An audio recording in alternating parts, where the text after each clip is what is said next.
Okay, everyone, before we start the stretch, we do want to make a little programming note here. We will be live. Well, not live, I shouldn't say that. We will have an episode after the game on Friday, so it'll be a 2-episode week. So there's obviously today's episode. Then immediately following the Eagles-Bears game, we will record since obviously the game matters and it's a big game. And then there will be no episode next week because there's no game. Friday's episode will basically replace that. So just making that note. And besides that, hope everyone had a great weekend. Mine was filled with Miller Lite. It was on a bachelor party. So how many? A lot. It was cases at the house, buckets at the bar. Yep. Everything in between. Yep. I went to the Notre Dame game. Okay. That's a Notre Dame, or that's a Miller Lite stadium, Yeah. I believe. Yeah. It is, and I packed a cooler for the tailgate with Miller Lights, and it was great. And Were you the belle of the ball? We had a little party bus down. Oh, nice. Yeah, and we packed that thing too. So it was great. Great time. Really good. Mm-hmm. Listen, the best holiday beers are the ones you don't expect. Miller Lite, great taste, 96 calories. Go to MillerLite.com/stretch to find delivery options near you, or you could pick up some Miller Lite pretty much anywhere they sell beer. 'Tis Miller time. Celebrate responsibly. Miller Brewing Company, Milwaukee, Wisconsin, 96 calories and 3.2 carbs per 12 ounces. Go drink your Miller Lite. Obviously, Thanksgiving is this week. Make sure you're stocked up, ready to go for Thanksgiving dinner. And then obviously it's a big weekend. A lot of good football games. Bears on Friday. So make sure you're stocked up. If not, use that MillerLite.com/stretch to get it delivered right to your door. All right, let's get into the show. All right, everybody, welcome to the stretch. Victory Monday. The Bears are 8-3. Beat the Steelers. And dare I say, while the score was close, it was weirdly a game that I always felt kind of good about the whole time. Are you with me? I don't know if it was an environment. No. I was at the FFCA watching with Gruden, and it's like a positivity only type of place. Yeah, no, that was not the vibe in the cave. Dude, I was like, I would say when they went up, I mean, think of how that game started. Yeah. You know, like the second quarter, I think it was the second quarter where they had the fumble for a touchdown. Yep. And it was like, and the defense, no linebackers, no secondary. And you're just like, shit. They were complete. All their rushes were going for 5 yards a pop at minimum. The screen game was working. I think at one point they had Mason Rudolph throwing 5 yards or less was 14 of 14. And they were just like turning into like little chunk plays. And you're like, Bears might have to score 40 today. Yeah. And then I feel like that Nashawn Wright pick kind of helped flip things. Yep. And I thought Caleb was very good again because the running game was not there. Usually they rely on that running game. Today it was really more Caleb. He had a few missed targets to Burden over the middle, but for the most part, he was very, very good again. Very effective, very good. Yeah. And my thing was that I did my halftime video and I go over to Gruden. And obviously, like you said, there were some the Caleb fumble in the end zone was not great. Inexcusable. No, it was bad. Yeah. Can't have that happen. For as many Houdini acts as he does, you kind of it's kind of something we maybe should have seen coming. It was bound to happen, right? Yeah, it's a little situational, but it's at the same time, it's like he's been so effective at that. Right. You don't want to tell him, coach that out of him necessarily. It's just the wrong spot of the field. And a weird point, and especially since they won the game, you could say maybe it's a good lesson here. Yeah. Where that'll perhaps, put the back of his mind. Smack him around a little bit. Where it's like, shit, like sometimes it is better to they'll probably be get doing rid that of the ball. today. Yes. Yeah. Especially in the end zone. Learn from mistakes. We talk about it in the tape room. But yeah, there was that. There was the DeAndre Swift fumble in that first half. Which I still don't know. That was weird. How did they overturn that? That or they called it on the field. Yeah, they called it on the field. How, I don't know. That's what I never saw. It felt like a forward progress could have been called. I don't know, but it was that and the Cam Hayward. It was more. Push. Yeah. How do you just assume it's a fumble when even the cameras all around the field couldn't really pick it up? You know. Yeah, that's when it doesn't get overturned either way. I don't know. Yeah, I don't know. Whatever. A win's a win. Bieniemy was getting in his ass on the sidelines. I don't know if you saw that. Oh, he was hold on to the fucking ball at that, screaming at DeAndre Swift. It was like, okay, another lesson learned. That's good. They got. And you're right. It doesn't even matter because they won. Yeah, and I guess my perspective too is more so that I was surprised that, and I'm going to be honest, I haven't watched a ton of Steelers this year. I know they've been pretty mediocre. Their defense started really bad. They kind of corrected it, but they did not have that tough, hard-nosed aura that Steelers teams usually This have. looked like a dying version of Mike Tomlin, what he used to be. That's kind of what I'm thinking too, and that's where I was like, if this were like old school Steelers, where I know they're gonna bow the neck and things were gonna get tight, then I'd really be like, oh fuck. But it is like they still have a lot of the same names. I know Hayward's old, but he's still an effective player. TJ Watt broke the record for sacks by a Watt yesterday, 115 sacks. Joey Porter's a good player in the secondary. Patrick Queen's a good player in the middle of the defense. So it's like you would expect them to be better, especially on defense. Because I just named guys at every level that are pretty good football players. Not to mention Jalen Ramsey. Like they have something. Obviously, not the quarterback position is like, what are you doing? But they also like the Steelers. When I think of them, it's like you close your eyes and they have Le'Veon Bell. They got Willie Parker. They got all these Mendenhall. They've had like 15 years of like top 10 running backs, sometimes top 1 when Le'Veon Bell was really cooking for them. And it's just like they feel off. They do. And it's not just Mason Rudolph. And maybe it's just a product of like we've seen so many of these games and we're kind of getting used to winning close ones. Yeah. And that was like the least like because they could have kicked a field goal, I guess. Like Jerry was screaming for them to run the kicker out for like a 60-yard attempt and they went for it on 4th and it was just it was the Bears' day. They did. Once again, they did enough to win. Any big takeaways that you have? I think the biggest one, I don't know if he started, Ozzie Trapillo had a very, very nice game on the left side. I want to say one of those analytic sites, it might have been PFF, graded him as the most effective pass blocker in the NFL on Sunday. 1 pressure, 0 sacks. You will take that all fucking day from a second, maybe third string to blindside. Yeah, and it's all day long. And it's one of those things where it's like, okay, well, maybe they found a guy where it's like, because he was third string left tackle, because obviously it went Braxton and Benedict and then him, and he did a job. So for a first-year player, first start on that side, very, very give him good a game day. ball. Yeah. He got a lot. I was keying on him when I was watching the offensive line because obviously the interior offensive line and the right tackle is just, I would even call it elite.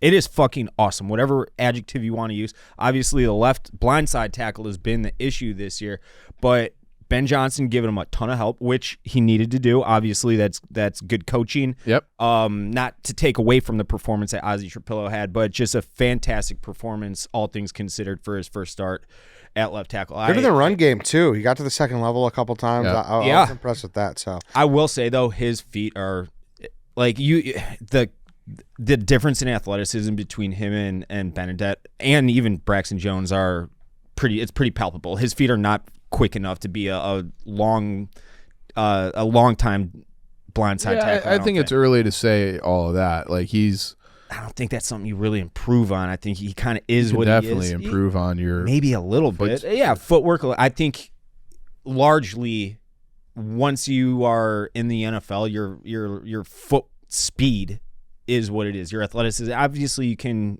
get it maybe an inch or two farther, but yeah, yeah, I mean, but that's just. I don't know about that. That's I can't just watch nitpicking. one game and be like, I don't like his foot speed. It's not just why I was watching that in the preseason too when he'd play. It's defensive ends can get around him, I think, pretty easily. I mean, we'll see. Yeah, we'll see. I'm interested to see what even happens from here. Like if Theo's healthy, are they going to make that switch back? Which yeah, I don't know, but it's a good position to be where historically, you're leading the league in sacks allowed, and now you have the guy who was third string at that spot making his first start at left tackle did a job. Yeah. So and I thought Darnell Wright had a pretty good game. He had the one hold against TJ Watt, and he gave up, I don't know if that sack was on him either, but there were many times where it was just like he was stonewalling one of the best defensive ends in football. Yeah. So I thought the biggest play of the game was, and I just brought it up, was that stop on the tush push with Hayward. That was on their 30. Mm-hmm. It was 14-7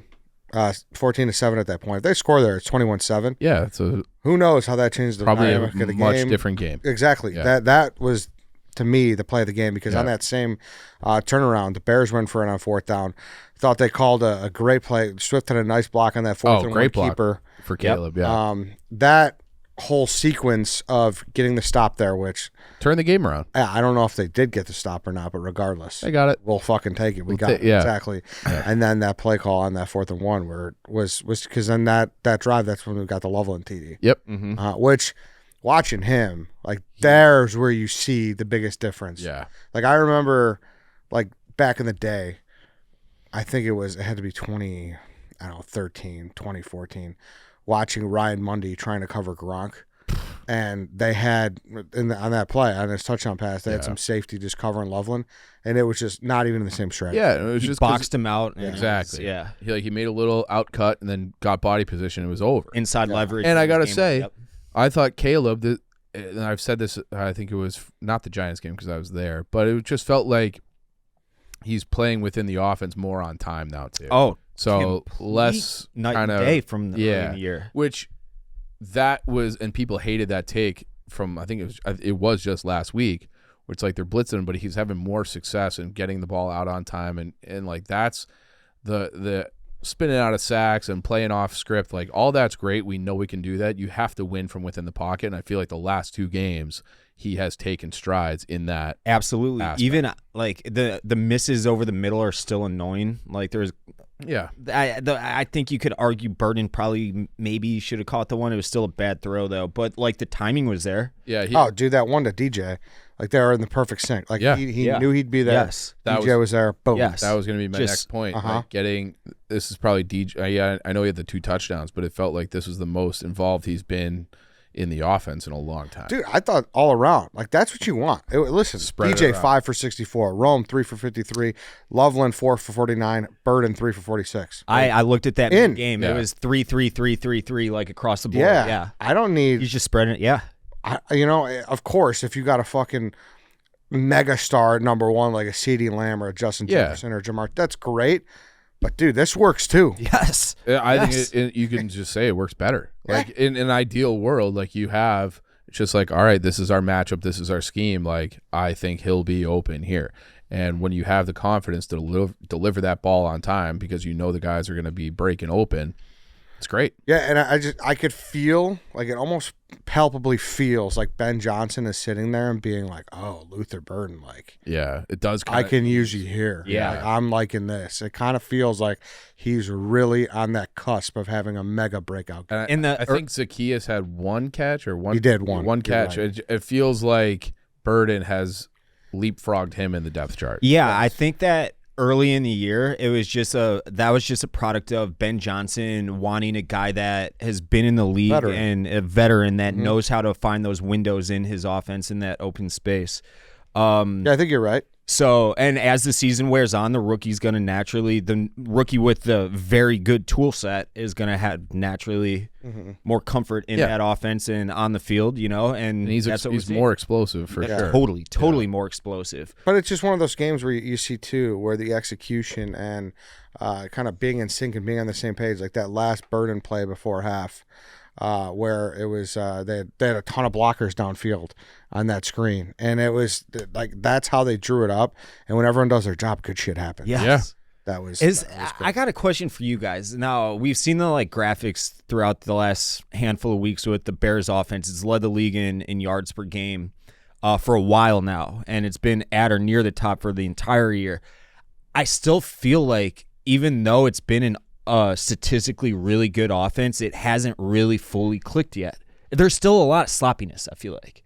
And It's gotten a lot better. Yeah, it's gotten a lot better, but I'm waiting for that game where, and we kind of saw it against the Cowboys a little bit, but where it's like, holy shit, this offense is legit. Well, the Cowboys game, they just lit them up, and it was almost like too easy. And that game was so long ago, I feel like it almost doesn't apply. But all like the illegal formations, I think there was one where they didn't come set quickly enough.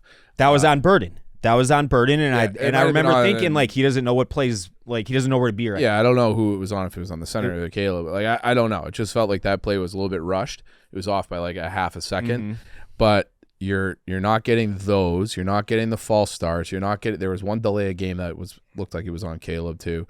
But you're not getting these drive killing penalties where you're like, all right, now we're behind the sticks and we're fucked. It's the bye. the bye. It's like that is, but it it's clearly it feels D like it's or- every week. To But me. this is what we thought. I mean, listen, we talked about this preseason, like week 10, week 12. Yeah. This is where the real ascension happens because Yeah. you'll get those. You'll get a ton of great, valuable time under your belt. And like the ascension is like we were hoping that the ascension would happen. They would finish 7-10. Yeah. And now it's like you're ascending while you're 8-3 and on top of the division. It's a long way to go still. I keep staring at the schedule being like, how do you get 3 more wins out of these last 6? And but like every week it feels like you're pleasantly surprised and you just keep going. I will say, now that they are 8-3, if they don't make the playoffs, I will be so devastated. Well, hold on. Let's unpack a little bit more of Okay. this game, and then we'll get into what lies next because there's a lot Yeah. going on. But I still think too, just the awareness is better too. Like I feel as a Bears fan, you guys tell me if you agree with me or not. I remember watching Rodgers forever and seeing how locked in he was and how aware he was of the free play. Oh yeah, And I got a feel like- couple of those. And Yeah, I feel like as a Bears, we've never had a quarterback I who's agree. ever take advantage of that. Yeah. I feel like Caleb is locked in and knows exactly when that's happening. yeah. Right? He did it twice, I believe. Twice in on that Sunday. game. Yeah. Yeah. So one was like I think they intercepted on the sideline. It's like, well, doesn't matter. Yeah, and that's just something. Take your shot. Yeah. Yes, that's just something little that I'm like, that's fucking awesome. Yeah. That's cool. We've Yeah, never had that. It doesn't happen. Yes. Yeah. And that's like, that little things mean a lot, Yeah. you know? So there was that. And then, listen, 2 guys who you really got to shout out. And I know he got a game ball, and he's been, talk about ascending. I think he's been ascending too, is Montez Sweat. But Yeah. him and Brisker, like, they deserve so much fucking credit They're keeping it for together. being the 2 guys to Yeah. keep it all together. Yeah. They really have. There's been so much change, so much. Like there were turnover. names out there at linebacker. I didn't know who they were. Yeah, dude. You know, like they were Never heard of practicing. the guys. Yeah. Mhm. So I almost want to do like a Bears play chart because Yes, I mean Swift is. Sweat is. He's just a disruptor, man. He had 2 sacks. He had that big forced fumble, which I feel like happens all the time now. So shout out to those 2 guys, and then obviously Brisker made that monster tip on 4th down. yeah. And Who you knows? can see that Arthur Smith had, I think he literally watched the Ravens game and is like, what did Todd Monken do to keep the quarterback out of trouble? At the time it was Tyler Huntley. And we saw the graphic too, 14 of 14 on just little checkdowns, and they were chewing the Bears up. But credit to the Bears for just, I don't know, keeping them in front of them for the most part. You could take 7 points away with that strip sack, and Dennis Allen's been awesome this year. All things considered. No, yeah, You know? it was definitely a weird game on their end because that early on it felt like, oh my God, they're just gonna have their way with them. Mm-hmm. Like they know exactly where these soft Yeah. spots are and they're attacking them, but they didn't keep going to them, and then the Bears kind of adapted.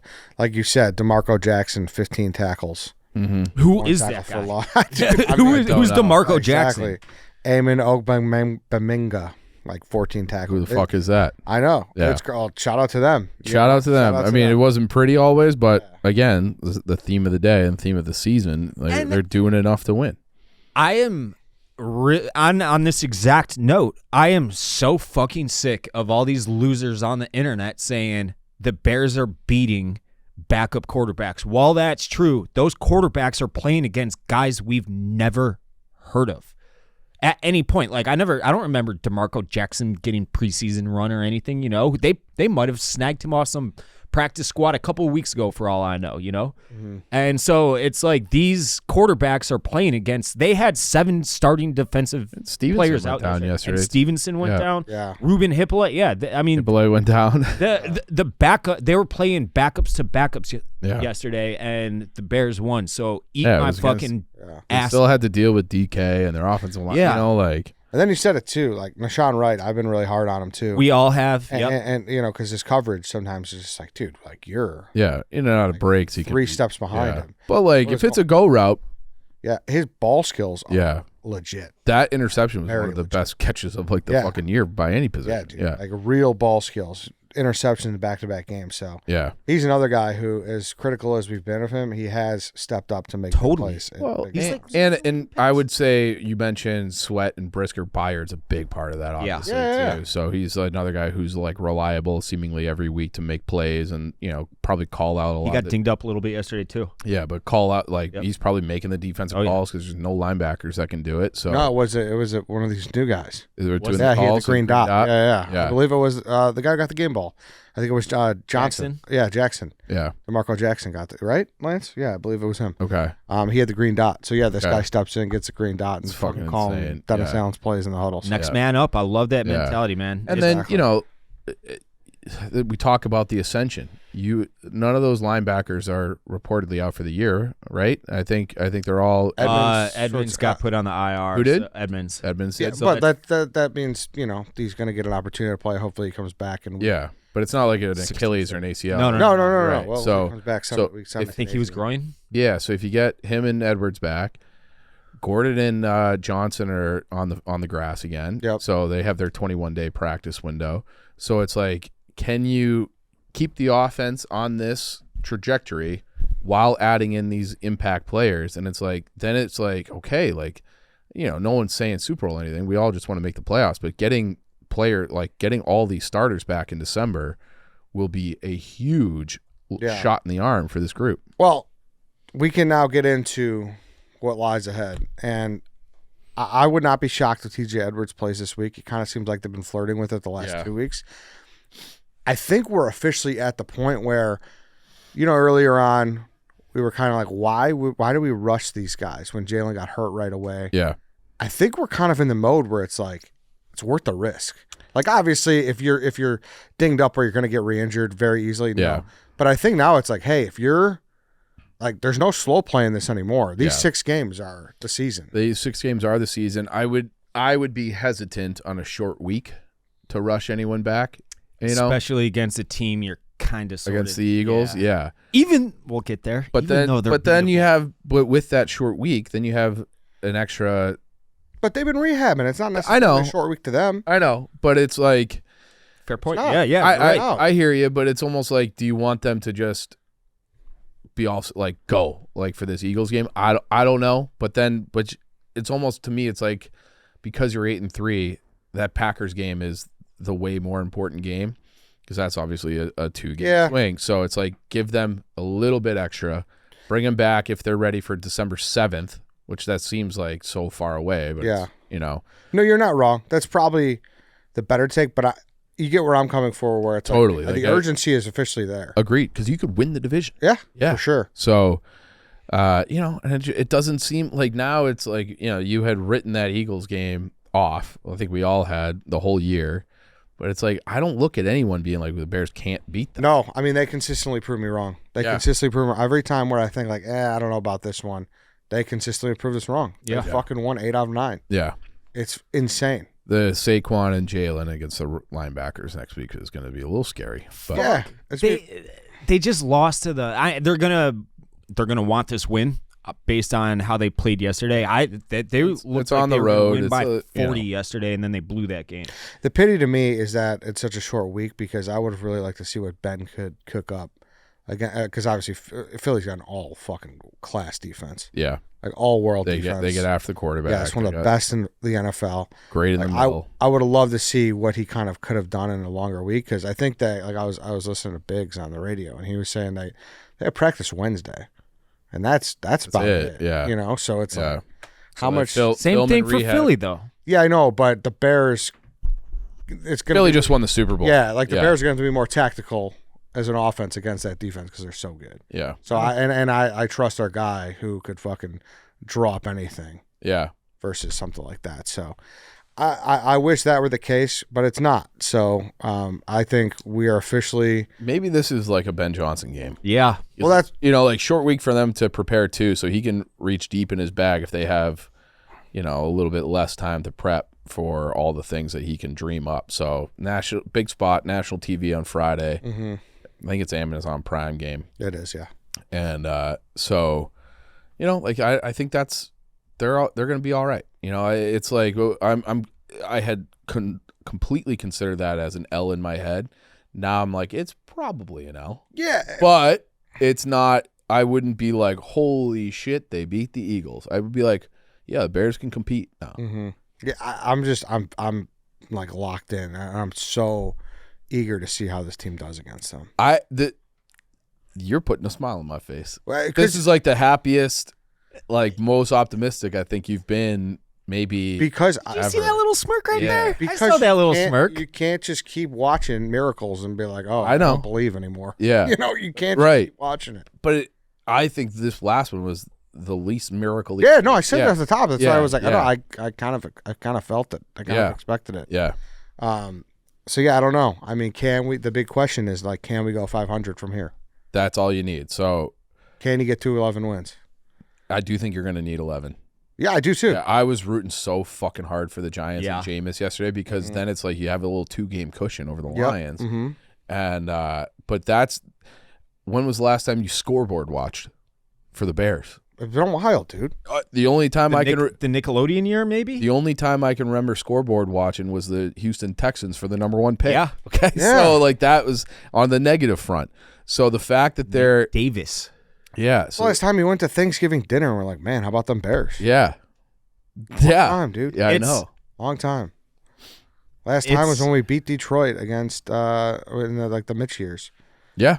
Yeah, did Chase Daniel play that game? He might have. I want to say it was like David Blau or something like Yeah, that. David Blau got some tick. Yeah. Yeah. Yeah. Yeah, so Kid I from mean, Purdue. so it's Eagles, it's at Philly, at Green Bay, the Browns, which I hate to say, It's gonna be a pesky game. Yeah. I'm a little. Their defense is so nasty. 10 sacks last week. Yeah, then Packers at home, at San Francisco, Detroit at home. It's a gauntlet still. It is, man. It It's is, a great and test. like- We knew, but hey, what did we say 2 weeks ago? It's a privilege to be here. It is a privilege to It be is. here, and another thing that's a privilege. The Bears got flexed into a bigger time slot. That was Oh. originally supposed to be a noon Packers game. They moved it to 3:25 because it's like that's a monster game. Founding fathers of the NFL, NFC North, right there for you. So it's like, oh, the Bears are getting positive attention because they've been so successful. And that's just kind of the outlook I'm having. A storm's coming, a hurricane's coming. I'm Yeah. not sitting there being like, man, my house is going to get fucked. I'm sitting there being like, I wonder how my house is going to do. yeah, Like that window Yeah. might be stronger than I think. yeah, they're You know? they're putting up the sandbags. The sandbags have been pretty Yes. good. Yeah, And if they're not, then all right, we'll assess in 6 weeks. yeah, But right now, I'm like, all right, let's see how this structure has. yeah. 8 wins though. Exactly. Yeah. It's insane. It's insane. So Split with the Packers, beat the Browns, find one other one. yeah. So as real as we've been about, this team's not good. We still know what they are. They're not bad. They're not good. But they just keep doing it, man. So it's a privilege. It's fun to watch. It is. It's fun to It watch is. It's for just- It it's is. stunning. every Bears fan on earth except for Stathole. Fucking stat hole, dude. So I still don't really know who this kid is. He is a kid, I think. And by kid, I mean like 22 or 23. I I'm think guessing. he's older than that. I have no idea. I just assumed he was some intern. So he shits on the Bears weekly on BarstoolSports.com. And it's The headline this week was "Fun Fraud Files." The 2025 must-watch TV Chicago Bears have the second worst point differential for an 8-win team through 11 weeks. I like how he says that, and he doesn't add context and ever talk about how while that that point differential is true, they lost by like 40 to the fucking Lions in week 2. Yeah. So it's a little skewed because of one blowout. Here's where I'm at. This is Stattle. Here's where I'm at with this team as a fan. We are complete frauds. That's just a fact. Dead to rights. All my fraud meters are jumping out of the gears. Bro. Listen, he might be right, but at the same time, it's I don't. No, he's not right. He is completely wrong. Everybody knows exactly what the Chicago Bears are. They're a team that's 8-3, that's won against shitty teams. That's probably not as good as the record. However, they've been gutted injury-wise. They have First-year head coach. There's so much context involved. This is not a team that anybody thought was going to be actually good this year. So how can you be a fraud if they're they're kind of outperforming expectations. Yeah, but I'm saying he might end up being right because at the end of the day, if you're a team who starts really hot and the bottom falls from you in the last month of the season, yeah, of course that's just how you are. That's how you are. It might contextualized. Be paper. Yes, exactly. A house of cards, sure. Yes, but frauds, no. But I think that's the wrong what he way means to by think that. of the Bears. That's what I think he means by that. Well, he calls them frauds, so I'm just going to take him at what he says. He says they're frauds. I completely and totally disagree with that.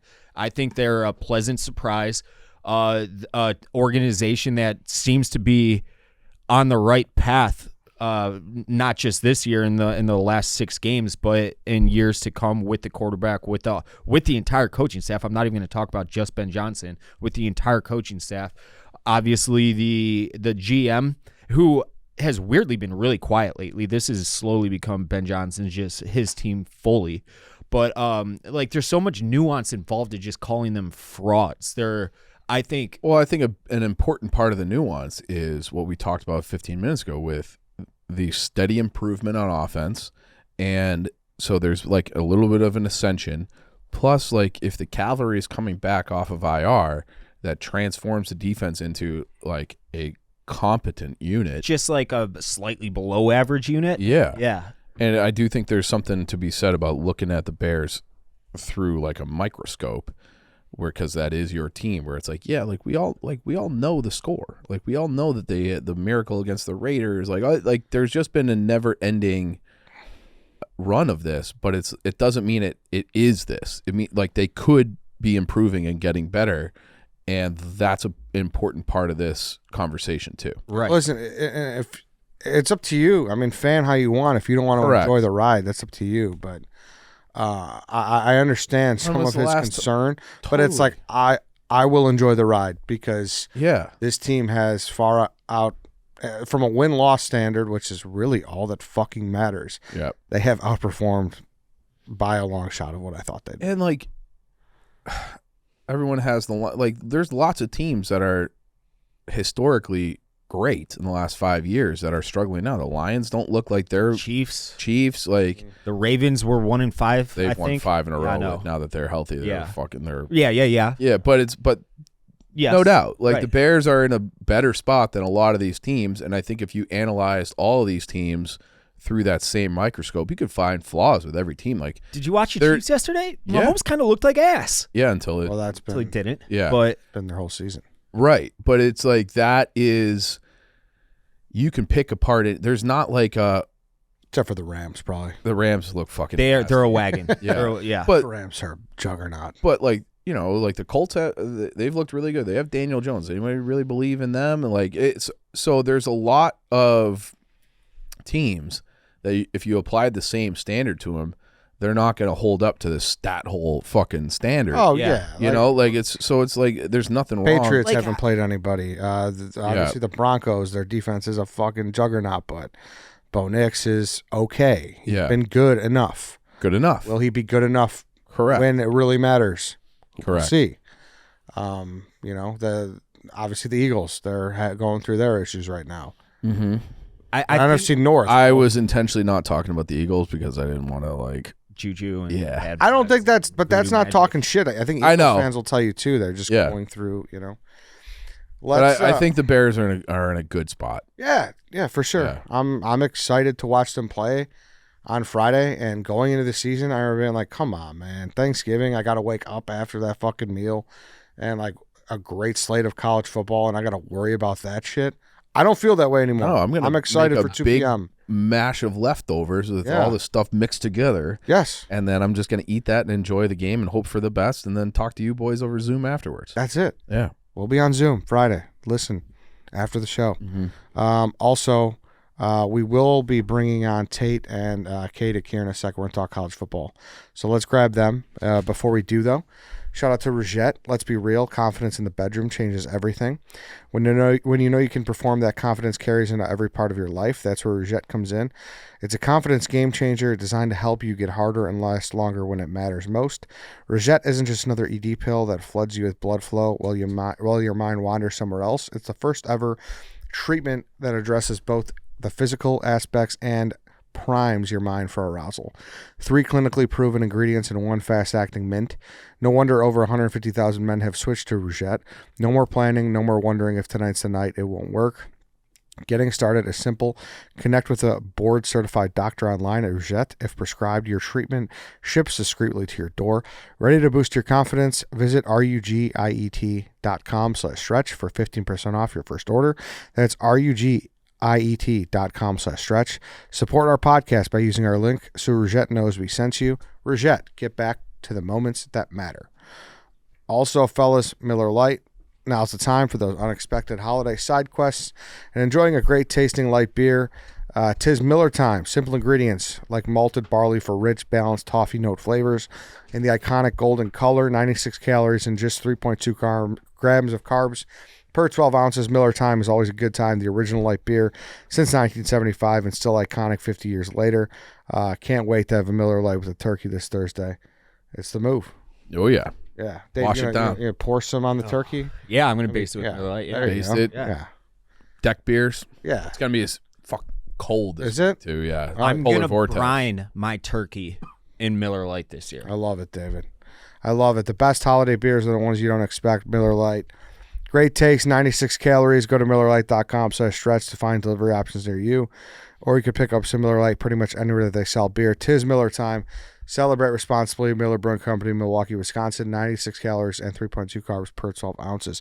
All right, welcome in Tate, Mike Katic on the couch. Katic, first got to ask you general thoughts of Steelers-Bears yesterday. Frustrating. Am I wrong in saying that it feels like that Steelers aura is like kind of Oh my God, it's gone. okay? Yeah, the meat, like the steel curtain and Yeah. the tough nosed Pittsburgh lunch pail team is gone. Yeah, It's gone. Tomlin, That's a shame. I think it's time for we move on from Tomlin. I don't know. that's a damn shame because he's been a great coach for a long. He has been, and I've appreciated what he's given the city of Pittsburgh, but we can't keep doing this 9-8 and shit like that. Like we got to win a damn playoff game. You got to find a quarterback, too. Yeah, I don't know. a lot going on. All right, Tate. going on? Genuinely, Yep. you're in a safe space. Yep. This is nobody here has an agenda to attack you. I don't think so, at least. Do you? You might have. No one here has an agenda. No, not at all. Concern level. Ohio State, Michigan Saturday. Yeah, I mean, I'm nervous, 100%. Like genuinely. Genuinely. It's I mean, at Michigan? Pit in my, yeah, it's at the big house. Pit in my stomach. Anyone who says that they're not nervous as an Ohio State fan is lying through their teeth. Because the fact of the matter is this: there will never be another situation where we're better and they're worse than last year. And we are at home, and we are coming off whining and crying about the sign stealing investigation for 3 years and being like, that's the only reason you beat us. And it was supposed to be a funeral. It was supposed to be, how many points can we hang on you? Can we go for 2 at the end of the game? How can we embarrass you and right all the wrongs? And they beat us. So do I think we're better? Yes. Do I think we're going to win? Absolutely. The fact is they're better than last year. Yeah, we're really good. We're number 1 team in the country for a reason. We're very good. But going to the big house in a game that we've lost 4 in a row, yes, I am nervous about going and having to win this game. You're making me nervous. Am I not wrong? No, I think you're wrong. I judge every single thing in college football based on what I see when a team plays against Northwestern, and Northwestern should have had every single chance to beat Michigan 2 weeks ago now. Brother, I'm not trying to be a Debbie Downer. I'm the most confident Ohio State fan every single week. But if you think that anything can top last year, it was like I went to the game last year and the tailgate beforehand was like, how many are we going to put up today? How are we going to embarrass them? Because last year could have erased it. I honestly think it could have erased their national championship in the mind of a lot of us, which is we had the better team 3-4 years in a row and they beat us. Mm-hmm. But the reason they beat us is because, no, they beat us fair and square last year when our team was fucking loaded in front of our fans, all awaiting, the gladiator scene where it's like, we're going to kill that guy. And they beat us. So yeah, is it nerve-wracking to go to the big house? Yes. Why were you giggling? No. I mean, do you think I'm wrong with that? No, not at all. I'd rather see Ohio State lose for the sole purpose of watching you walk. Yeah. For 2 weeks straight, and not because we wouldn't play them in the Big Ten championship. Right. That'd be awesome too. But yeah. I'm not saying I'm afraid of Ohio State. I'm just saying, it'd be easier for us if we played them an Oregon or again. Well, he's and it probably would be Michigan. Honestly, what's crazy is, and Katic's exactly right. Like Ohio State beats everybody, except for the last 4 years. They haven't beat that one team. So like, if Katic has the option to play Michigan in the Big Ten championship, he's like, oh, that sounds great. 100%. Whereas us, the way it's been is that is a game that has been a roadblock. And don't say it's because they've had better teams, and I don't think they've had a better coach, but for some reason, that team has beat us the last 4 years. Jesus, like a Dave, bad did you forget about something? What's this? Oh, look, it's Victory Banana Bread. Wow. Oh, wow. Very nice. Nice, Dave. Did you make that, David? I did. We didn't have an appropriate pan, but it looks like it came Well, out let's just keep. well. I think we're on to something here. Let's keep talking about So- this. Sorry. Yeah, I still want a piece of that. You focus on that, Dave. Look at the smile on his face. Is that warm at this current moment? It That smells good. sure is, Tate. It sure is.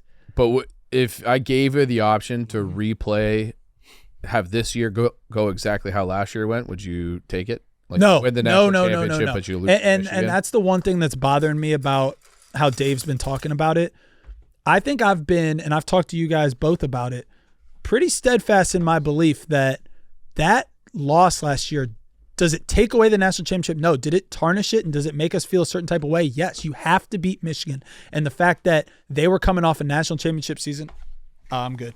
Good. Hey, these guys, the guests are Well, denying. Katic I can't can't beat the deny victory. actually. Well, I mean, yeah, you guys beat us. This is because you beat the Steelers. Still like in the spirit of Thanksgiving. Tate, you're not. Come on, I'm doing a pretty good job watching my figure, and I'm not. bro. You're gonna fucking slam on Thursday. 100%. So I think I'm good right now. I'll take a fork, Dave. Pass them around. I'll try a little. A little bit. Yeah, man. I don't know. You saying that makes me nervous for you, because is it one of those things where you're genuinely just sitting there and like you don't know how like the world will keep spinning if you lose this. Have you guys ever been to the game?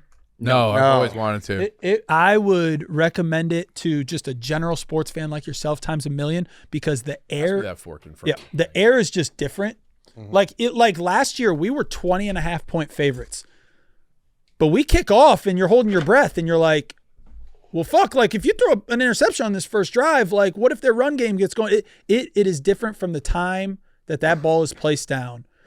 And there's really nothing like it. And winning will be the greatest thing that's ever happened tomorrow. And it's 364 days of you can't talk to me, Dave. You can't talk to me, Michigan fans. Shut the fuck up.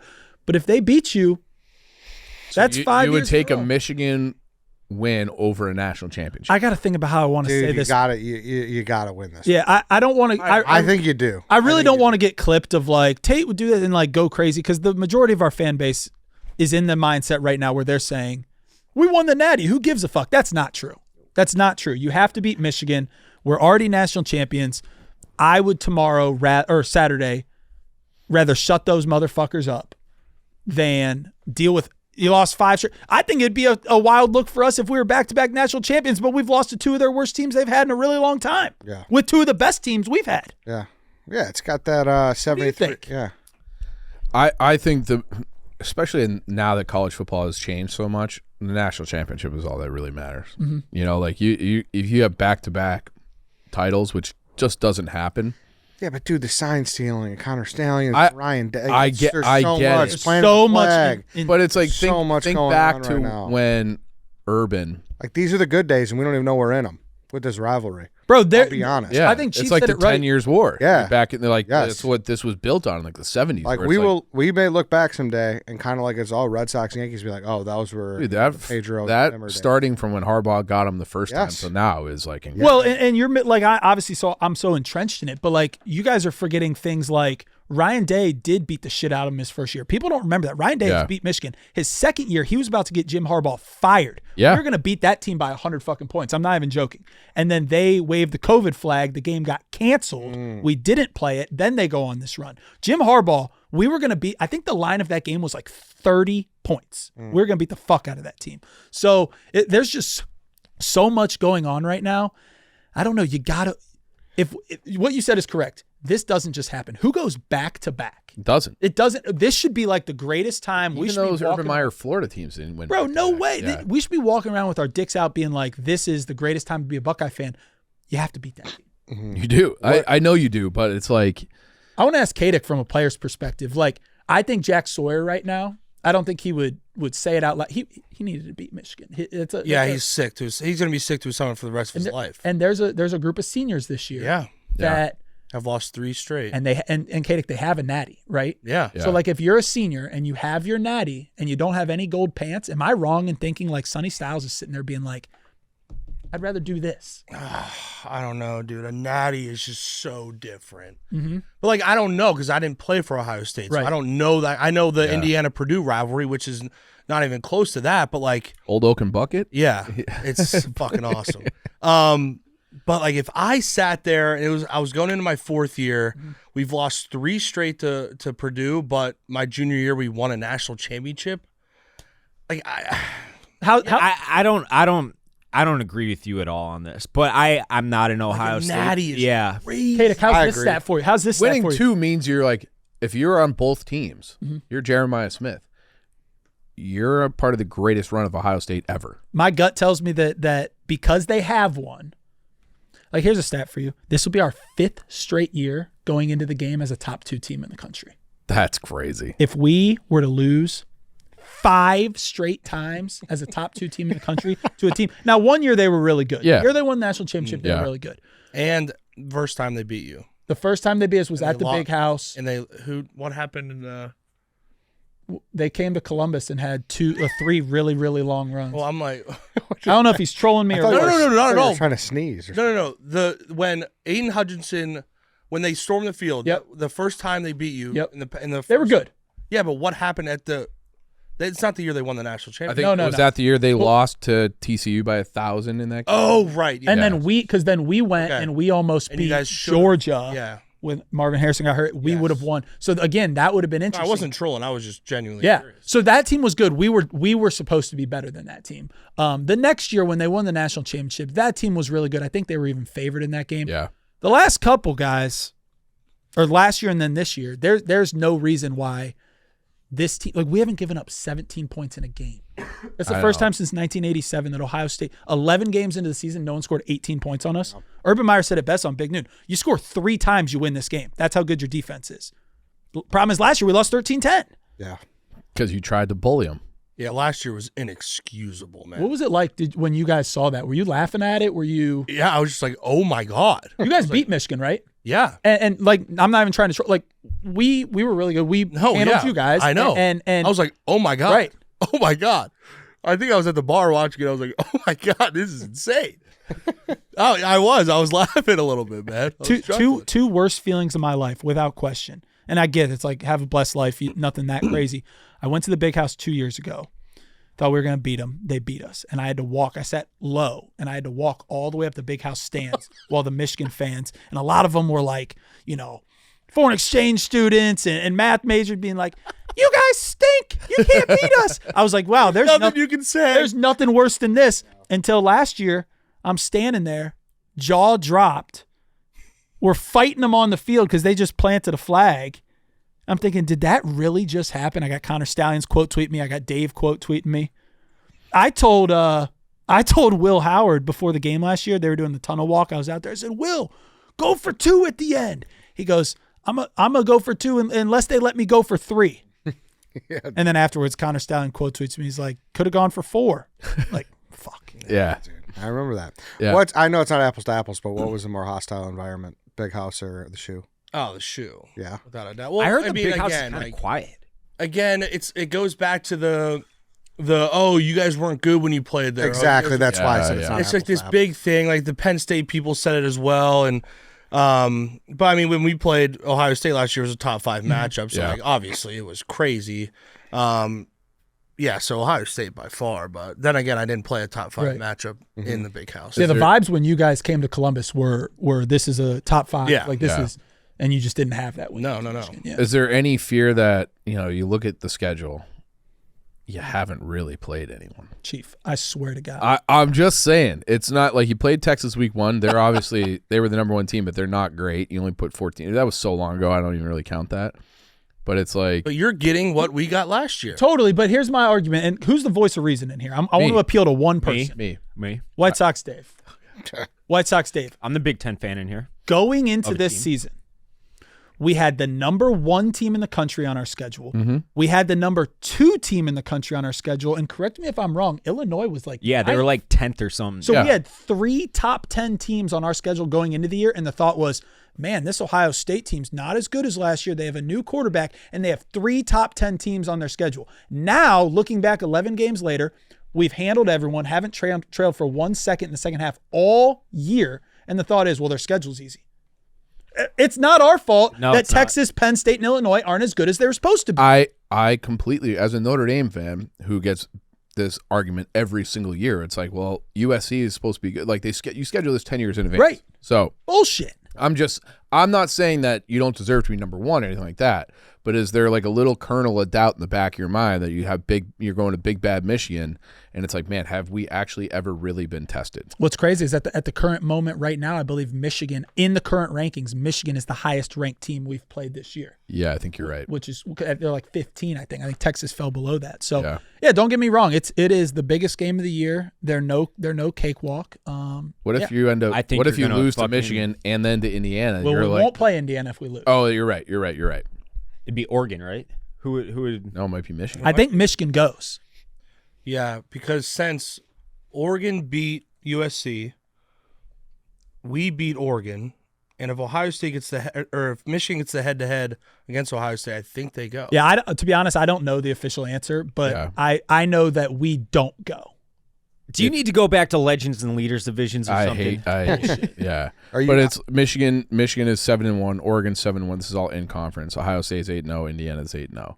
So then you would be 8-1. Michigan would be 8-1. So they'd knock you out. And they would have the head-to-head. Well, and I know this. It's not going to happen, but I read it. If they were to lose to Purdue, Yeah. we could play Michigan 2 weeks in a row, and I fucking hate that. Now the good news is they're simply not. Yeah. But a world where we then geared up and played again in Indianapolis, I think it takes away from what next week is. I hope that never happens. Yeah. I agree. I agree with I also this is like the old man thing where I really do think last year I wish it was the old playoffs format where it's like you guys you lose to Michigan, your season's ruined. That's how that to me there should be more weight to that. How was the Indiana bye week? You recharged the batteries a little bit or what? Yeah,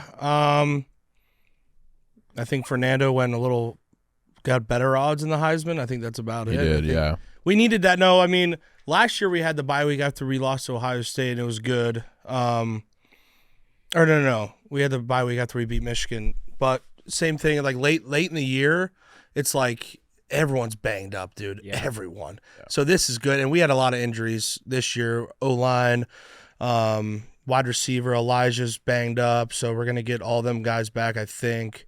I think SIG approaches it like 2-9 Purdue. They beat Ball State. in No, Southern oh, Illinois. dude. Purdue does not have a conference win. I know. Like, are they gonna? Like, He approaches it like we were playing Ohio State. oh, That's really? true. Oh, every week. The process will. Dude, the standard is this at the beginning of the year, and if we're playing 2-9 Purdue, standard is still this. And I love that for the Purdue game, but you're honestly telling me that, say we meet up next week and it's 1 versus 2 in the country, you wouldn't be able to tell a difference in his like voice inflection and stuff? No. Really, that's awesome. No. That is crazy. And that's why you beat the shit out of these everyone. Yeah. Oh yeah. Like his pregame speeches, bro. It doesn't even matter who we're playing. It's the same, and they're insane. I gotta call bullshit, but God, I cool. love them. So there's never, like- smelling salt in the fucking nose. So you can't even like say a difference between like the Michigan State speech. Even and the, bye weeks, bro. Even bye weeks, we're still doing inside run. We're still doing good on good, like ones versus ones, and we're beating the shit out of each other. weren't the practices quick? Or is that- Short, yeah. but I mean, we're still beating You're the shit out of going. each other in week. What is this? 13 or 12 or Yeah. whatever. Someone's Yeah. telling me that. I didn't realize that. Yeah, You no, changed it's- that up. They're very quick practices, but the intensity. How long is quick? Like hour? Like, so we did periods. So my first 5 years, whatever, it was like usually 24 periods. Each period's 5 minutes. That's 2 hours. But this with SIG, it depends. Like a Tuesday practice would be like 12, 13 periods. And then like a Wednesday would be like 15 periods. Thursday would be like 18 periods. But Thursday you're like in half, you're not in full shells. pads. Yeah. But it's just like get in, do what you need to do, go good on good, get some hits, and get the hell out. How much does you said Mendoza went up in the rankings, and he did. I think he's now technically the favorite. Yeah, but I think it still comes down to our game. Yeah. Yeah. Yeah, but how much does it? Because you guys have never had a Heisman winner. No, How much does that like? we had a matter? runner-up, but that's How much does that matter to? Is that like a Fernando? secondary? Nothing really. Nothing. I mean, he's a very like organized schedule. He doesn't care about that. I just meant for like the fans and the fan. Oh, yeah, like I'm does sure. that Yeah, like? it's Do you, every- like are you tracking it? Like yeah, yeah. every week. I'd imagine he is too, because I'd imagine that's a pretty penny. I'm sure he's looking. I'm sure he's looking, but I don't think it's like his. Yeah. I don't think he goes out there every Saturday. He's like, oh, I need to play better than Julian's saying. Yeah. Agreed. Well, He's just like, we Jeremiah Love went from like plus 1,100 to plus like 450. Yeah, he's a nice little. Unreal. Yeah. I think 'Cause your guy has a legit chance. I'm holding that ticket. I got a 20 plus or 2,200. Well, if they beat us, it's over. It's the most Yeah. over Yeah. race of all time. If we beat them, I think it's been very clear Ryan Day has not necessarily cared one bit. So there is a chance that if we beat Indiana, but it's not like a 4-touchdown performance, I think he could drop and you could jump. Because Yeah. the Yeah. narrative on Julian is, and it's fair, we're really good at all Yeah. areas of the game. And I will say there was a big drop off between when you had Jeremiah and Totally. Carnell, and then this week. I mean, I watched he was throwing behind people. He was throwing it was like he wasn't accurate at all. Yeah. But then you have Carnell and Jeremiah who can just make anything They're out open of by something. I'm number 15 one, yards, like yeah. beating the drum of I'm saying Heisman campaign. If you don't think it's been different without him, you're crazy. Yeah. I think he had, sure. I think our receivers might have had 4 catches for like 28 yards total Yeah. last week. So it's different. Yeah. I mean, Jeremiah, he could have been blindfolded and ran for 100. All right, and I went to the game. It was 21-0 before they touched the ball. It was fucking insane. So I did a Abraham Simpson with that game. I turned it Yeah. on. It was like a 4-score game. I'm like, oh, Yeah. well, and I didn't all I get to needed my to see. seat until it was already 7-0 when I got to my seat, and then I'm like, fuck, I missed the touchdown. Then there was 2 more in like the next 3 minutes. Yeah. So, but yeah, I think it's gonna have to be like a video game against Stanford. For he's got to have another 150 yards and 3 scores, and then it's a conversation. And Notre Dame hasn't had it since Tim Brown in 1987 Do you think they're a lock? for the playoff. Yeah. Notre Dame? Yeah, oh, We yeah. have to win. yeah, you got to beat Stanford, Yeah, but yeah, yeah, yeah, assuming 100%. You see, and I know it's like from SEC factions of Twitter, but you see people really ramming their case against them. But it's like you lost that game in Miami with a first-time freshman quarterback down there, week 1, tight game. Then you lose to what's A&M 3? Mhm. Okay, Undefeated. Undefeated A&M team because the kid dropped an extra point that would have made it go to overtime. So, and there was a horrible call on a 4th and 11. So it's like I think that they're definitely one of the 12 best teams. I'm hoping things break in a way where they get a home playoff game again.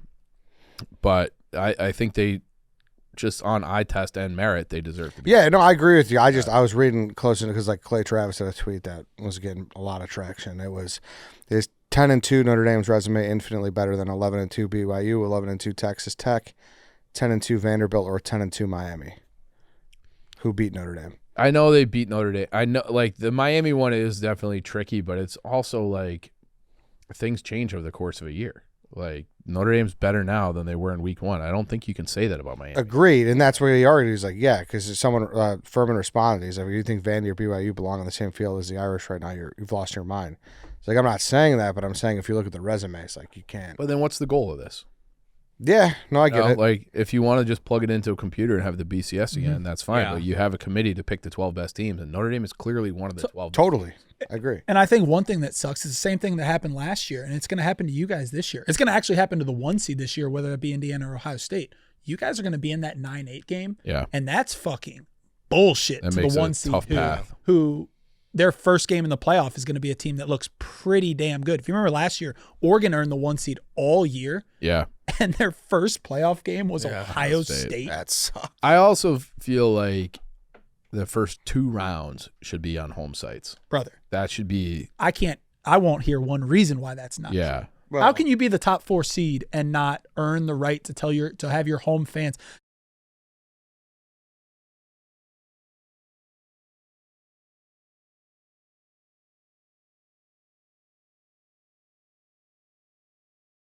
Bro, Yeah, let it's the ridiculous. good teams have a home game. Yeah, Notre Dame did home, Sugar Bowl, Orange Bowl. Where was the national championship last year? Where was the national championship last Is year? it New Orleans? Atlanta? I don't know. I feel like Oh, it's I'm wearing always the in hat. Atlanta. Georgia Peaches. Yeah, so there were 2 games on the Sugar Bowl then. Or Peach Bowl. What's the logic on it though? Like I know usually I like think it's a way to like they want the bowls involved still. Like I think it's as No, simple as that. no, yeah, I get that, but also like I don't know. Like obviously the Rose Bowl is like a special Yeah. situation. I would almost just be like the Rose Bowl. I would be fine if they made that the national championship every year. That'd be incredible. Yeah, but like it's not even like a seating capacity issue. These fucking stadiums could hold more. Yeah. Like for like college basketball, it's like, well, yeah, of course. Yeah. You need these mega spots where you could fit more fans. Yeah. Here it's like, Dude, home games are so sick. yeah. Yeah. I mean, And how, like- how like was the Notre Dame environment last year? Oh, it was incredible. Yeah. Incredible. And how do they not earn the right at 11-0? Perhaps it's going to be 12-0. Could be.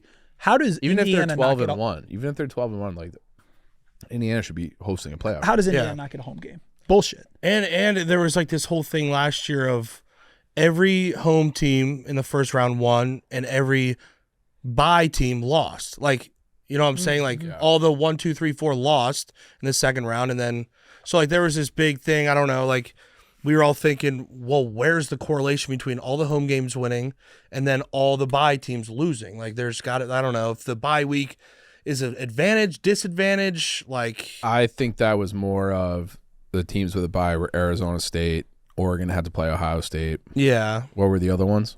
It was Penn State. Penn State. Penn State. They And- ran into a juggernaut, Notre Dame, and then I don't know what was the last one. Was it Georgia? Texas? Texas won, yeah, because we played them in the. Yeah. Yeah. So I think it was just like the better team on a neutral site. Well, now are they doing now? It's not the top It's just the 4. top Right, 4. it's way Yeah. back. Okay. Yeah. So it's not. Which top is I think the champions. better way to do it. Yeah. I agree. Yeah. And I might be crazy for saying this. I was saying it last year. I don't know. You guys tell me. I want a home game because I'm a fan. Mm-hmm. But also being the 5 seed in today's day and age means that you are going to blow the fucking brakes off the 12 seed Yeah. at home. It's a game you can't lose. Ohio State wouldn't lose to Tulane in a million years. We would get that at home, and then we would go get to play a 4 seed. Whereas if you're the 1 seed, you don't get that home game, and we're going to play Notre Dame. It's almost like Yeah. I'd rather be the 5 seed, get to show your fans, hey, we play James Madison. We're going to beat them by 35 points. And then we get to go play maybe a Texas A&M instead of your first game, neutral field. Shit, we got Alabama coming to town. I think that the only reason they do that is they want to capture some of that March Madness where they get Is like football not different? Shit? I agree. I think but I think that they're like, oh, it's the tournament. It's who knows kind of thing. You know, Yeah. where you We'll need to see it happen, though. yeah. I You just know? and I don't think it's ever gonna happen. James Madison. Great for them, but like, dude, Yeah. James Madison goes Yeah. to Tuscaloosa. Come on. Yes. I'm still for the G5 though. Yeah. Totally. No. Yeah. It just doesn't add up that That's Georgia gets to host a G5 Yeah. and then Indiana might have to play, Alabama. It's backwards for sure. Yeah, Yeah. No, you're right. All right, boys. Thank you for that was jumping great. in. Yeah. Of Thanks, guys. course. Good luck. I mean, great slate. Texas, Yeah. Texas A&M. Yeah. I'm excited. I'm glad that game's back. Yeah. I love rivalry week. That's the best. Tennessee, Vandy. Yep. A lot of good games. Yeah. And then Western obviously the game. Illinois. I'm like concerned for you.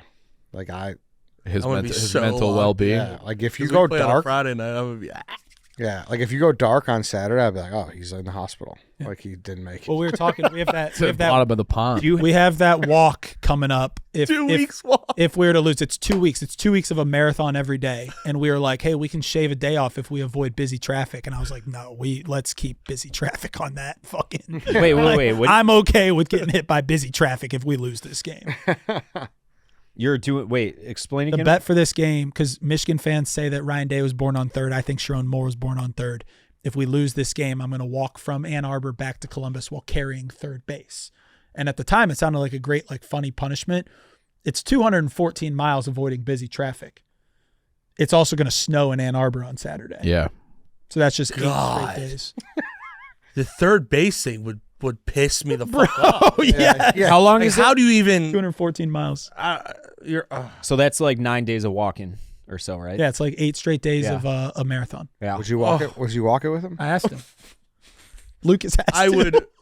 Lucas has to carry a camera. He has Would you backwards. follow him behind him in a car, I wouldn't even do honking that. at him? I would. I'd ride one of those cooler. I'd run. scooters. We had a planning meeting the other day, and we ended it with, "We just have to beat him." Like what? Like where do you sleep Yeah. 8 days in a row?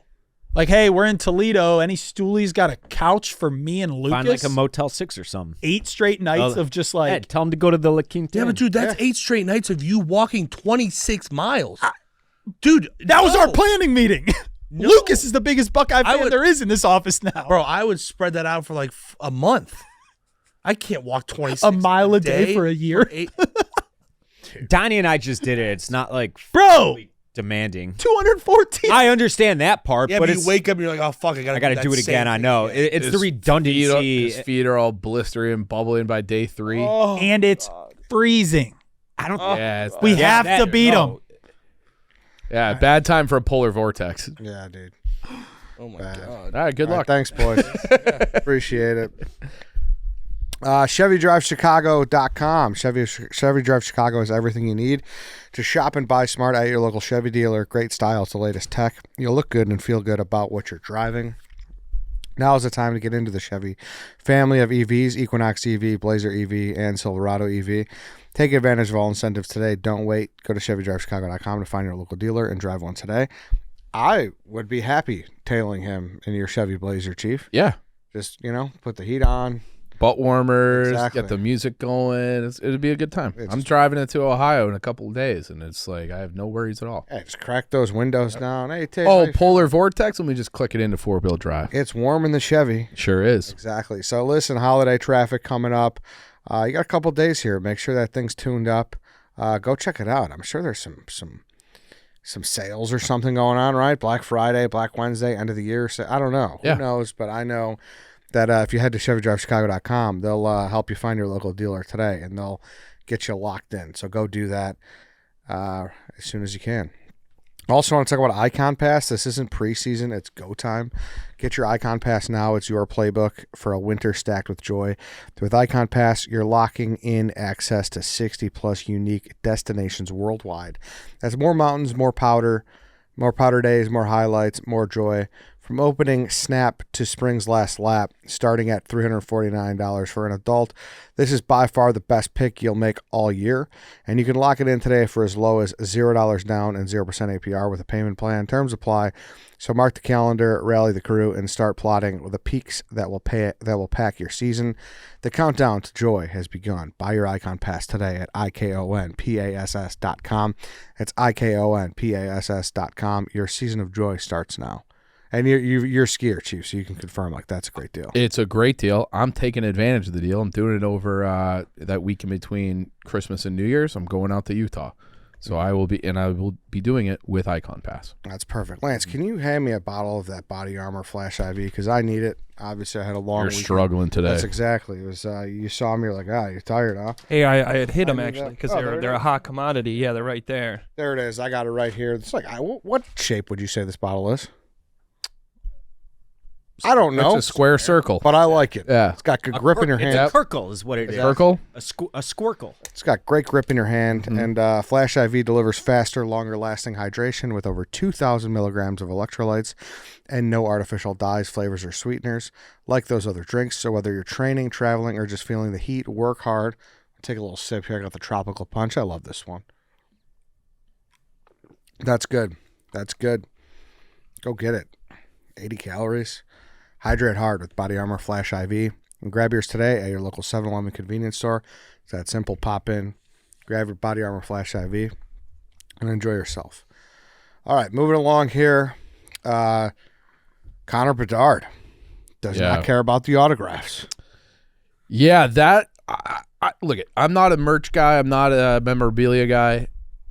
I don't get it, but like the filming, harassing, stalking, because like, how do you even know where the fuck this guy's gonna be, and just hounding him to sign your magazine so then you can flip it.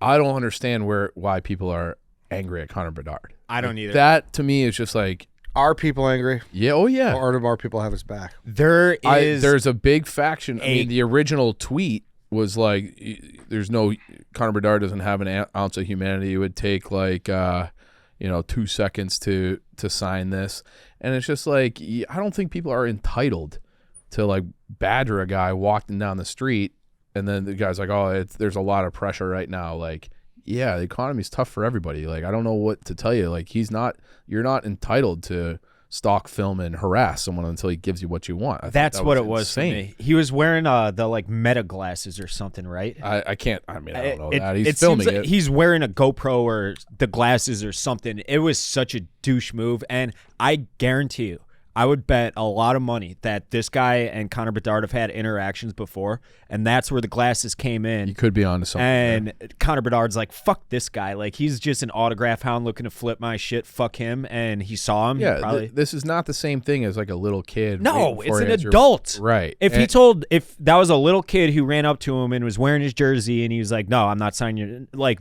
Connor Bedard's an asshole. This is not that. Yeah. This is not that. Do you have a problem with this? No, I mean, listen, like you said, this is not a little kid who's sitting there waiting for their hero to say hello or just something. This is totally different. And we don't know the context. We don't know how long he's following you. We don't know if he's seen that guy before. That video loses all of that. Yeah. I would bet that he has seen that guy before. Sure. And I'm glad he did the fake signature bullshit on it and ruined his thing. I'm glad he did. Fuck this guy. Yeah, it's a one way to get him to walk away. Yeah, get rid of him. So I look at.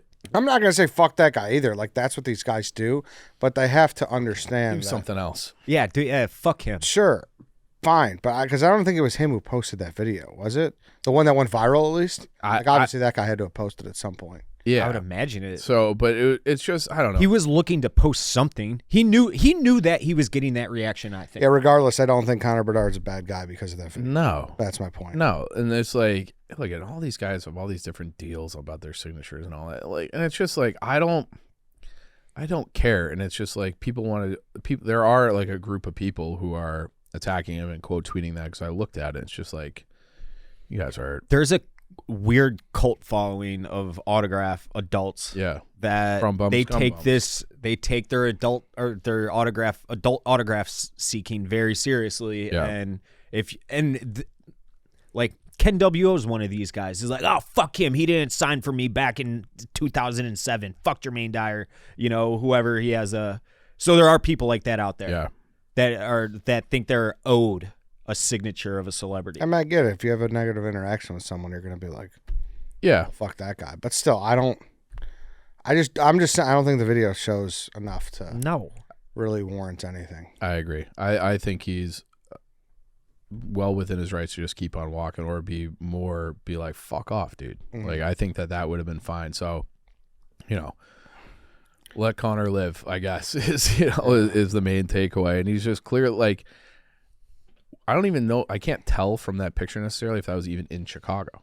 It didn't look like I was trying to tell. They were in Buffalo. Yeah, it did not look like it. Yeah, so I couldn't tell where it was. I thought it might have been Buffalo, which makes it even worse in my opinion. So people can just chill out and fuck off and have a different. If you want Connor Bedard's autograph, I bet you he's going to do an autograph signing sooner or later somewhere around town. Yeah, I don't know. I really don't know, but it is like. It's just people are dumb. And anything regarding the team that you want to get to? They're skidding a little bit. They obviously they got absolutely fucking hosed against Seattle on Thursday or Wednesday or Thursday, and it was Thursday night. So they're up. You could tell they ran out of gas because Burakovsky got hurt, so they were down to 10 forward. So the third period they were underwater. It was a 2-2 game of 4 minutes ago. Did you see this? No, I was on the Bachelor. Connor Bedard's going in on a breakaway, gets slashed on the hands, goes up to the ref, gives the ref the business, and is skating back to his. So it's like people are saying, "Oh, he bumped the ref." The ref didn't call. They called Connor for unsportsmanlike. He didn't call until Connor was over the red line. So it was like Connor must have said something going back, and Blatchel had the quote being like, "If you're going to be deciding games." Because someone said something mean to you, it better have been deeply personal. And I did all the lip reading. I texted a few people to be like, what? I said, ooh, lip reading. Yeah, you could see it. Yeah. It looks like he just told him to fuck off twice. Like, you're a fucking joke. Like, something like that. Because it was like, it's one thing to not give that penalty call. Like, that happens. But to then be like, not only do you not get it, but you're going to the box for 2 minutes in a tie game with 4 minutes to go. That was bullshit. They gave up the goal. They lost. The next day, they fly to Buffalo. They lost 9-3. Not great. Knight wasn't in goal, right? No, that was. But they, and a lot of times when it's going that bad, they'll Switch it. They just let Soderblom eat all 9. So that was tough. And then they just like, you could tell within 5 minutes they just didn't have it. And so that's whatever. And then they played last night against the best team in the league, Colorado. They lost 1-0. But I thought they played better. They just, it's not like they were getting boat race, and it was a Knight performance. Like, I think they gave up like 27 shots against, and Knight did his job. And they just couldn't crack the code. So I still feel about them the way I felt a week ago when we were talking here, that I think they're going to be in the mix for the playoffs all year long. It's now you just got to kind of weather that rookie wall. Turn the ship around here, because like no one wants to lose 3 in a row. I like playing Seattle, Buffalo, Colorado. I would have hoped to go 2-1 in that stretch, at least 1-2, and because 2 of those games were at home, they just didn't get it. So, but I think they're going to be. You got to be a little healthier, and they'll be fine. 4 days away from American Thanksgiving. The prophecy is not going to become correct. They're outside of a spot. Are they? Yeah. No games until then. There's 1 game then, but they still can't make it up. Ooh, that's okay. But they're gonna be right in the mix the whole time. So they're a year ahead of where I thought they'd be at this point. So I thought this would be where they were next year, because you'd have a full year of the D and Blashill, and But Bedard has been so good that no, they only have 1 game, but they're only a point back of Utah and 2 points back of LA for that wild card spot. So they could be, I don't know, in theory they could be in that mix anyway. Yeah. But they're like, if you're a point out, that to me is the same thing. Okay. And there's so much like the Blues are only 4 points back, but when you watch them, like, they suck. Calgary sucks. Nashville is horrible. So like they're not in that group. Like, remember last year was like it's a race to the bottom with them in San Jose, and the Islanders had a big jump in the lottery, but they were going to be like, everyone thought they'd be picking top 5 again. They are not a bottom 5 team in the league, like not even close. So they'll be in the mix in around the playoffs, I think, all year long. They got 2 first-round picks again because they got Florida's pick. So they're, I don't know. Like they could. It's going to be an interesting year because I think they'll trade Connor Murphy to somebody. But like I don't think they could make a hockey move too. Like they could go do like a sign and trade for like an Alex Tuck or somebody. Like they could in a way be buyers for the future because they have to spend money too because they have so much money coming off the books.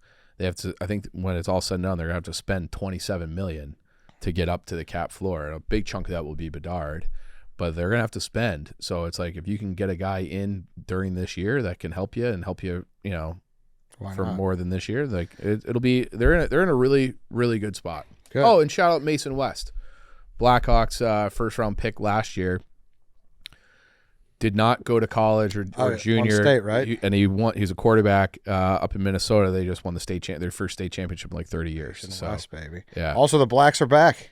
Oh, they look so good too. Yeah. The Hawks dropped this little hype video where they like starts with highlights of like Chelios and Amante and Kane and Taves in their rookie year, and you're just like, oh, where's this? And then you go forward and it's like Nazar, Bedard like modeling it, and you're like, oh fuck, let's Black go. jerseys are the black jerseys, like the fact that was a John McDonough special. When I used to do the John McDonough Chronicles, he was the one who was like, nah, I don't like those. So like these like arguably the best like alternate jersey in the league, they were without him for 15, 16, 17 years because John McDonough decided I don't like those. What a good problem to have. Our jerseys are so cool that they did kind of, I think in 14 they wore like a variation of these when they played at Soldier Field against the Penguins, but they just look so clean and crisp, and they're the sickest jerseys ever. Yeah. So nice. A nice drop for the centennial year. For sure. Speaking of money too, Shota accepted the Cubs qualifying offer of $22 million. Yeah. Yeah, we'll see. I mean, the Cubs did not expect that to happen. Yeah, maybe they should have. He probably his agent tested the market and be like, you're not getting that anywhere, so you might as well fucking take it. Stay there. I don't know, man. Get the velocity up. Try to correct. He's 35. How old? He's 32. But it's like guys, pitchers are Man, he's not a power guy anyway. He relies on more guile and command. And spotting. Yeah. And it's one thing if he's your 1, if he's your 5. Yeah. Yeah. So if your rotation That's is not what Steele, Horton, Cease, you think tie on Boyd, and who don't maybe Shota's like the fucking Kyle Hendricks version. You think the Cubs are signing Dylan Cease? I don't know. Probably not. I hope so. Hope in one hand, shit in another.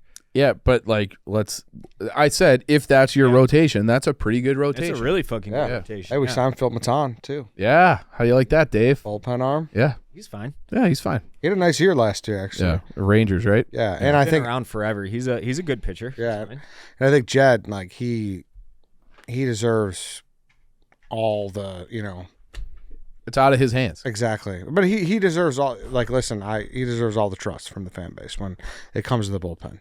Yeah, He's done it time and time again. Yeah. Just workshopped it and kind of just bootstrapping this thing. Yeah. So and I would assume at some point next year Jackson Wiggins will pitch innings for them. Either out of the bullpen or spot starts after a call up. But he's nasty. Mm-hmm. So it's like, can you add a power arm? Can they get Ben Brown to figure something? Then if Ben Brown and Jackson Wiggins are effective, like high leverage bullpen guys next year.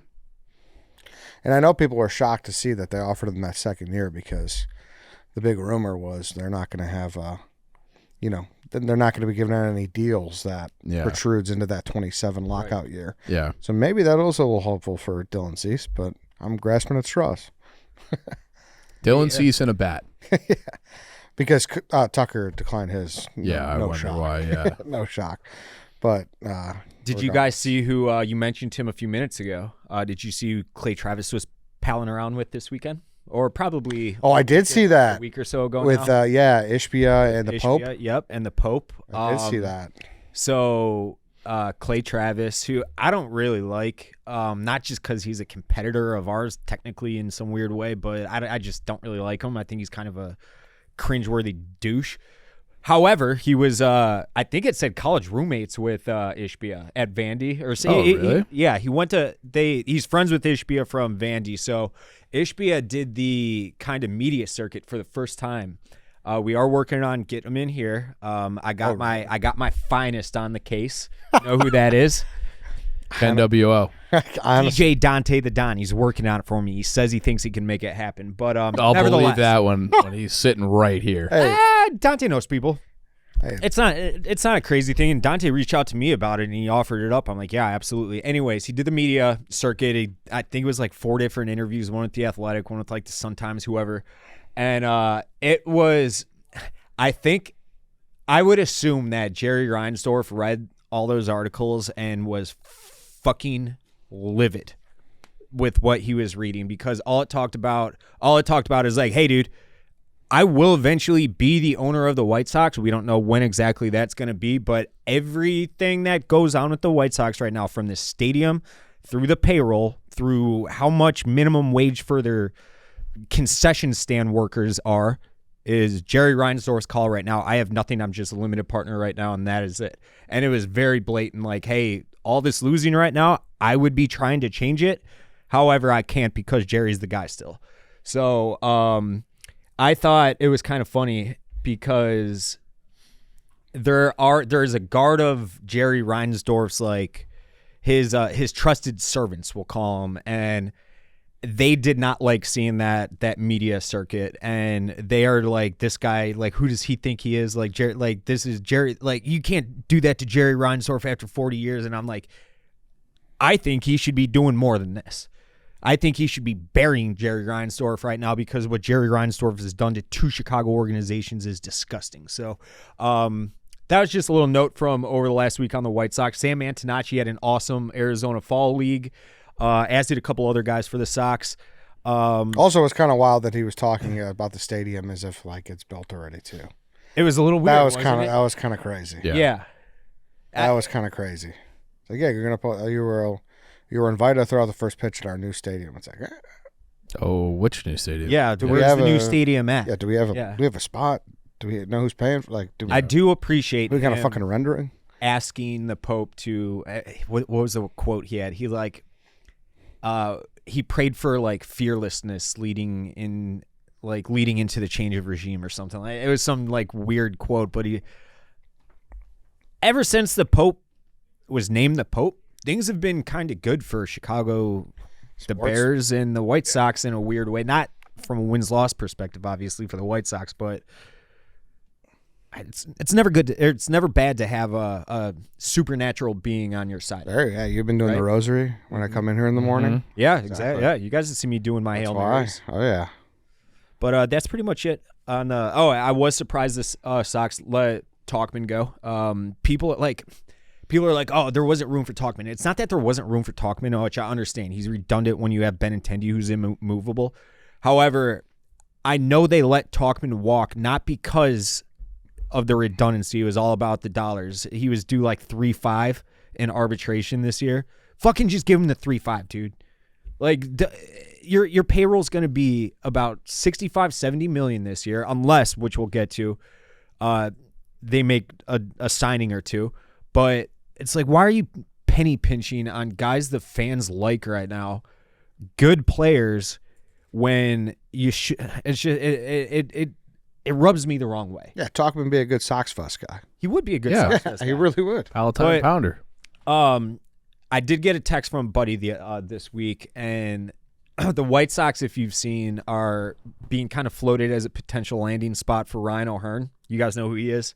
I know the name. Yeah, and just he's a solid player, and he's looking at, from what I was told, 3 for 45, which is $15 million a year.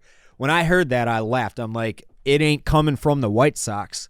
And he's like, well, it might, and here's why. So apparently, Rob Manfred, I would imagine it's not Rob Manfred himself, but maybe Rob Manfred, one of his underlings has directed the White Sox, the Pirates, I believe the A's, even though they did it last year, and a couple of other teams that, hey, you can't just punt on not spending this winter because that'll be an awful look for the league heading into the lockout. So you got to sign somebody.